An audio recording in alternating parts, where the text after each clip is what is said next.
আজকাল আমাদের অবস্থা এমন হয়ে দাঁড়িয়েছে যে আমরা 2 পয়সা ইনকাম করেই বাবার সাথে হিসাব মিলাতে বসে যাই যে আব্বা, আপনি এত টাকা কোথায় খরচ করেন? আপনার কি এই বয়সে এত টাকার প্রয়োজন পড়ে? আপনি এত টাকা দিয়ে কি করেন? আরো কত কি প্রশ্ন।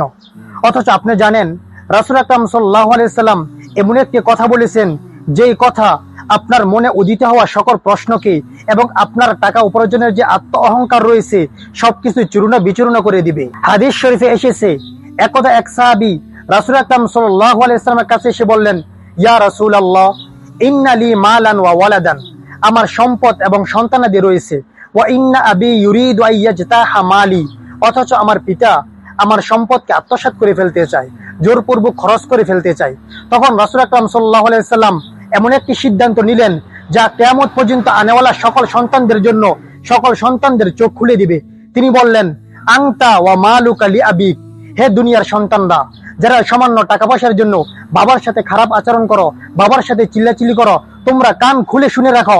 রাসূল আকরাম সাল্লাল্লাহু আলাইহি সাল্লাম বলেন, তুমি এবং তোমার উপার্জিত সমস্ত সম্পদ তোমার বাবার। তোমার বাবা যদি তোমার সমস্ত সম্পদ খরচ করে ফেলে তখনও তুমি তাকে কোনো কিছু বলার অধিকার নাই। আল্লাহ তাআলা আমাদেরকে বুঝার তৌফিক দান করুক, বৃদ্ধ বাবা মার সাথে সুন্দর আচরণ করার তৌফিক দান করুক। আমিন।